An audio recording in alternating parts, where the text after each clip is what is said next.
TV Cidade.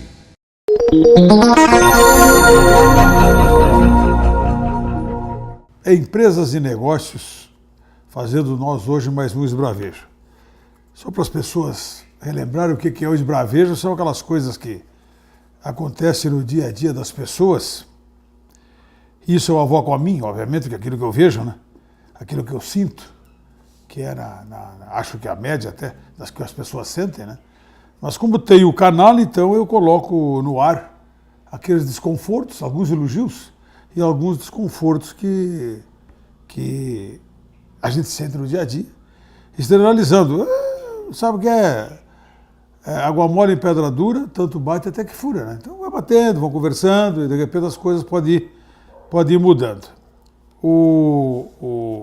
Há muito tempo atrás, Igor, anos, que eu sempre me desconforto com a reação, muitas vezes, das autoridades pode ser até com o delinquente, mas com o cidadão. A forma, a reação exagerada. A pessoa é, muitas vezes, parada numa barreira de carro e o carro não para e é metralhado. E muitos morrem por isso. Ou então a pessoa dispara e a autoridade atira, muitas vezes até pelas costas. Um exemplo que é de citar, que saiu essa semana na imprensa, está aqui, eu recortei aqui, que os Estados Unidos limitam disparos em imigrantes lá no México, na fronteira dos Estados Unidos com o México. Então o diretor da patrulha de fronteira anunciou na sexta-feira novas diretrizes para os policiais. Quer dizer, aqui, e é claro, a legislação é o seguinte: se o imigrante atirar pedra no policial, ele que se proteja, mas não reaja com tiros. Quando o carro que levar um imigrante a atravessar uma barreira, não respeitar, tem que ser perseguido e não pode ser, o policial não pode atirar. Ele só pode atirar em legítima defesa da sua vida, né, se a coisa for extrema. Então essa legislação lá nos Estados Unidos contra o imigrante, ela já existe contra o cidadão. Agora contra o imigrante mexicano, que é um estrangeiro, né? Então isso deveria valer para nós sempre. Lembra você não lembra, você é muito jovem, mas o caso aqui dos motoqueiros, né? Que houve lá um soldado da brigada, assustou, meio despreparado, e atirou no motoqueiro e matou, né? Atirou pelas costas. O motoqueiro que fugiu da Blitz, né? E hoje nós temos Blitz em tudo que é lugar. Não pode atirar. O cara fugiu, você vai atrás. Se não achou o cara, paciência. Depois acha, pega a placa. Agora não atira, não mata, né? Então eu achei interessante essa colocação aqui dos Estados Unidos, eu resolvi externalizar essa ideia. Outro assunto, também emanado de notícias aqui da Zero Hora, que é que o Brasil está superfaturando. Mais de um jornalista estiveram no Veraneio do Rio de Janeiro, na Orla Catarinense e Gaúcha, e ficaram assombrados com os preços. Por exemplo, Igor, o estacionamento na praia, algumas praias, chega a ser R$30 para você deixar o carro. R$30, cara, para deixar o carro. É um absurdo, né? Um coco, que custa 50 centavos, coco, é água de coco, custa 50 centavos na tenda que compra lá na fronteira, R$10 na praia. É uma coisa, é um espanto, né? Realmente um picolé, R$8. O suco de abacaxi, Rosane Oliveira, jornalista da Zero Hora, pagou no Rio, no restaurante, R$52. Mas, meu Deus do céu, você precisa de uma refeição completa, né, acompanhada com bebida, R$52. O outro jornalista comentando que o buffet Aquilo, na Hora da Gaúcha, e catarinense, principalmente na Gaúcha, passou de R$29 o quilo para 50. É uma coisa espantosa. E aí vai, ele cita N exemplos, está aqui a matéria, N exemplos de preços exorbitantes, assombrosos, né, que ocorrem principalmente no verão, nas praias, e principalmente no Rio de Janeiro, que agora vai ter, é onde vai ter mais gente da Copa do Mundo, no Rio de Janeiro, né? E veio as Olimpíadas, 2016, e o pessoal lá, hotéis triplicaram o preço, táxi, tudo, é uma vergonha. Mas isso, diz a reportagem aqui, que muito, Igor, não é sobre em função do turismo, da Copa do Mundo, muito em função das nossas categorias sociais que subiram um pouco. Então, o que acontece? Não me entendam mal o que eu vou falar aqui, eu vou falar com franqueza, sem malquerência com ninguém. O pobre que subiu um pouco, seja via Bolsa Família, ou os ganhos que realmente aconteceram, a pessoa conseguiu emprego, a pessoa saiu da miséria, então para ela, que não está acostumada, em tese, tudo é barato. Então você pede um coco, a pessoa compra. Por que essas viagens, eu vou falar daqui a pouquinho sobre os aeroportos, viagens de avião, você faz os pacotes em 10 vezes sem juros. Com 100 reais, tu vai para Natal, tu vai para Fortaleza, fica lá 8 dias com hotel, aérea, tudo pago, em 10 vezes. As pessoas compram. Não deveriam comprar, mas compram um carro, sem depois saber que o carro não é só prestação, que tem IPVA, tem 1000 coisas, combustível, né? Enfim. Então, muita coisa é culpado pelas pessoas que ascenderam, que cresceram e despreparadas economicamente, culturalmente. Então, pagam tudo. Tudo é fácil. É uma pena, porque aí as pessoas começam cada vez a cobrar mais. As pessoas que já estão acostumadas reagem, às vezes até não pagam, mas a pessoa que veio de uma necessidade de anos, dezenas de anos, quando conseguiu algum ganho extra, acaba torrando nessas coisas que não valem, né? Então isso é uma coisa impressionante, né? Você pode ver, insisto de novo, que agora eu vou entrar no assunto do aeroporto, pacotes de viagem, 10 vezes 100 reais, 10 vezes 90, a pessoa toma o avião lá em Porto Alegre e vai a Fortaleza, Natal, Maceió, fica lá 8 dias em hotéis bons, alguns até com comida incluso, então acaba abarrotando, né? Os aeroportos que estão despreparados, né? Olha aqui, ó. Eu estive esses dias viajando aqui no Brasil. Cara, a rodoviária do Dr. Jabs aqui é um luxo perto. O pessoal reclama aqui da rodoviária, Dr. Jabs que vai fazer investimentos no momento que eventualmente ele receba uma nova concessão, que fazer agora é temerário, mas eu digo para você, é muito melhor muito mais tranquilo que muitos aeroportos, não é melhor, mas tranquilo. O aeroporto de Passo Fundo não é tão ruim.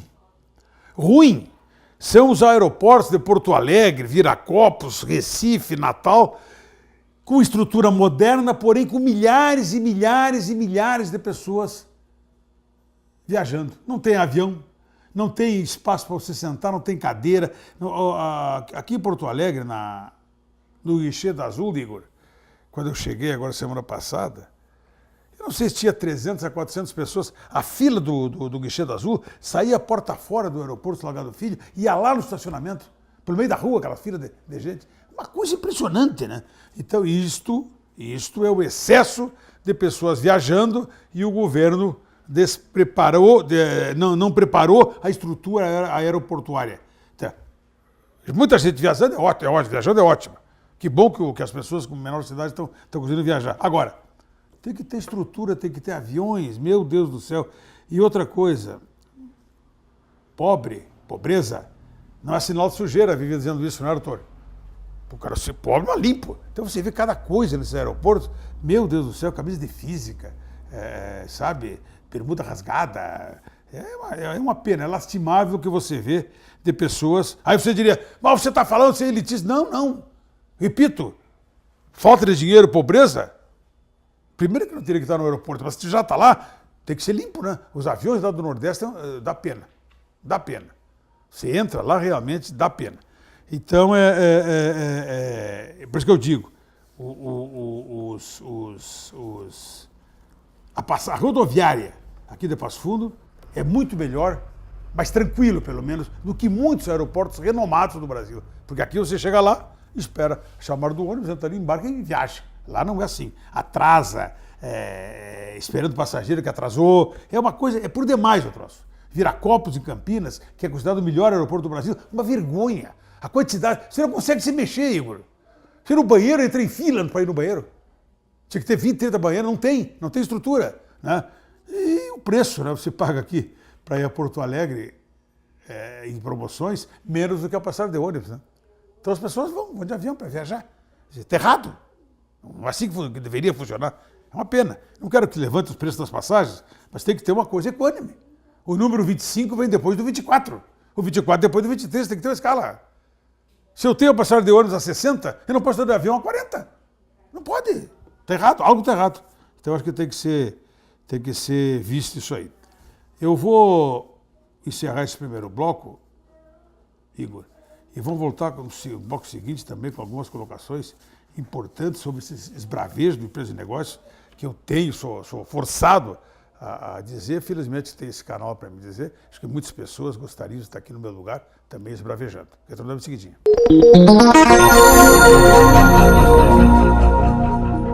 Retornamos, Empresa e Negócios, fazendo os esbravejos aqui, esbravejando para a comunidade de Passo Fundo, fazendo colocações de coisas que, na minha visão, pela minha ótica, ou são absurdos, estão erradas, ou coisa que o vale. Eu quero falar, Igor, sobre esse assunto importante que é o estacionamento em Passo Fundo. Então, o que acontece? Como não há proibição do consumo de bebida em vias públicas ou em veículos, transporte de veículos abertos, de bebidas abertas em veículos, e não há proibição de consumo em vias públicas, as pessoas passam a estacionar os seus carros em frente aos bares. Os bares e casas noturnas que pagam os seus impostos, eu digo aqueles que estão devidamente estabelecidos, né?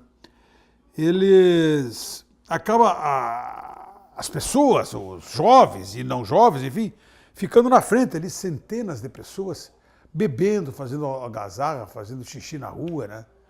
Coisa demais, até madrugadas, altas madrugadas. Então, e aí que vem, na minha visão, e a minha visão, eu gostaria, inclusive, de alertar o prefeito, que é uma pessoa inteligente e preocupada com essas coisas, e evoluído, né? Você não consegue, não tem cabimento você cortar um problema com medidas que não são afins. O estacionamento, a proibição do estacionamento das 10 da noite às 6 da manhã, em função, para cortar o movimento da Tavênia, está errado, como diriam os advogados. O estacionamento, se você permite ou não permite, é em função do trânsito e não do número de pessoas que estão à frente dos bares. Qual é a ideia? Se você proíbe na General Neto, proíbe lá na Osório, coisa e tal, qual é a intenção das autoridades? As autoridades fazem isso. É fazer com que os carros não fiquem estacionados, então aí não bebem. Mas é fácil, proíba o consumo de bebida em vias públicas, acabou. Como é que você vai proibir estacionamento? Você está prejudicando restaurantes. Onde é que o cara vai estacionar?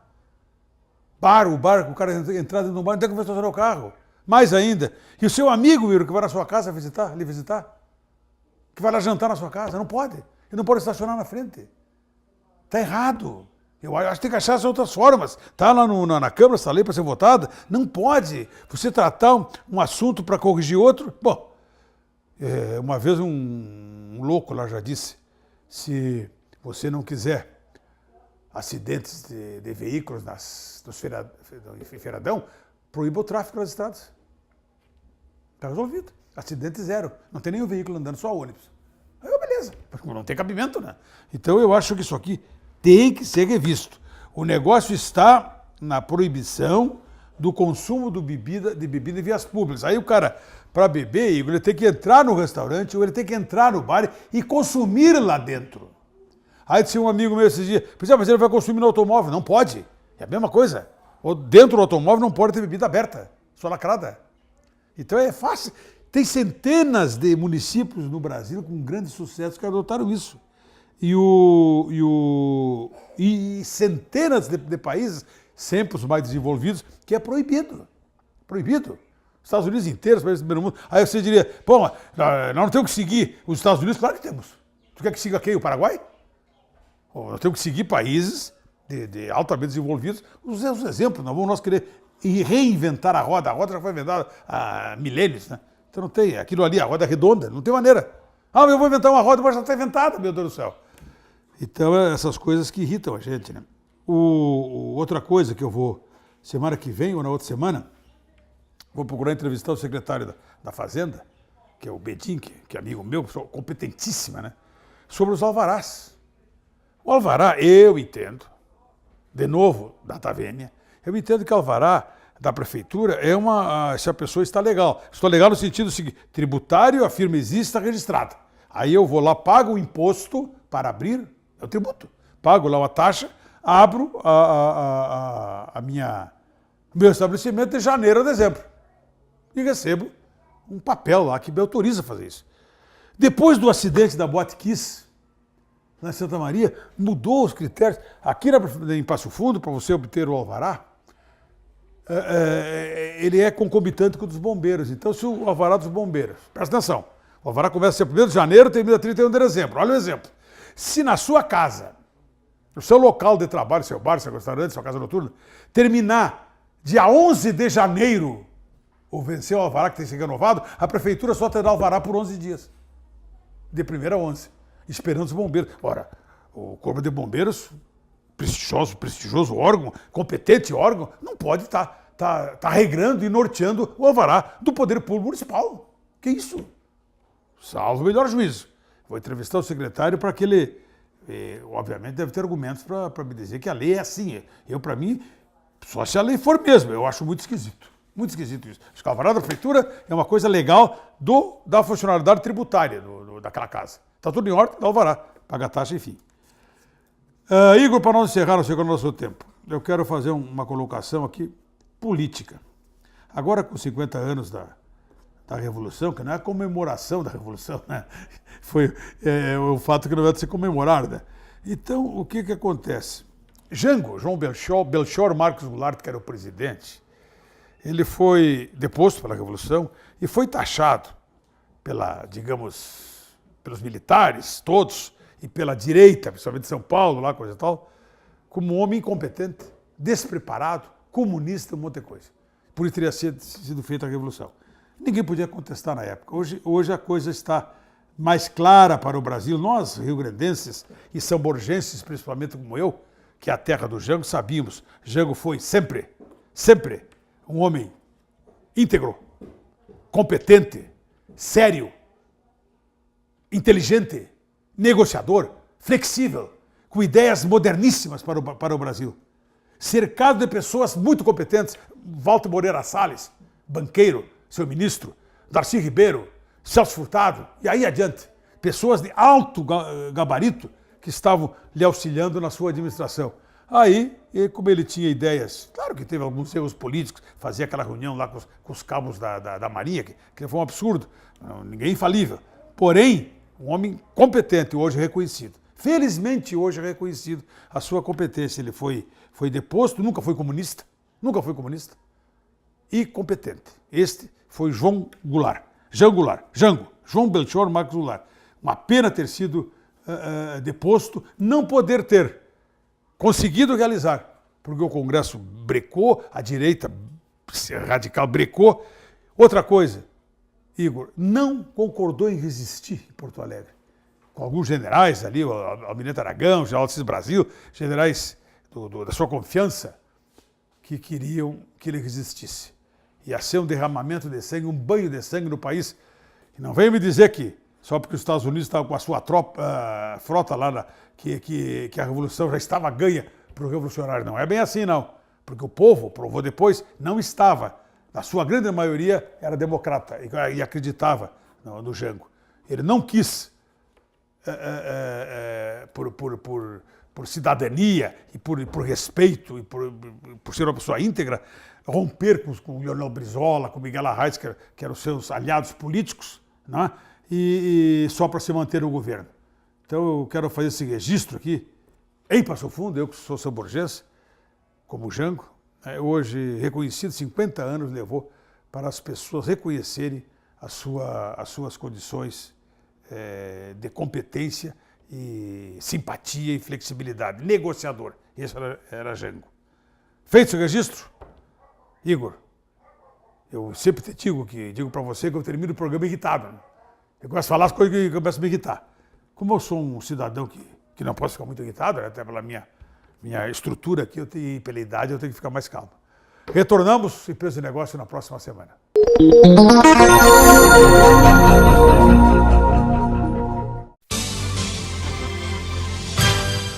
TV Cidade.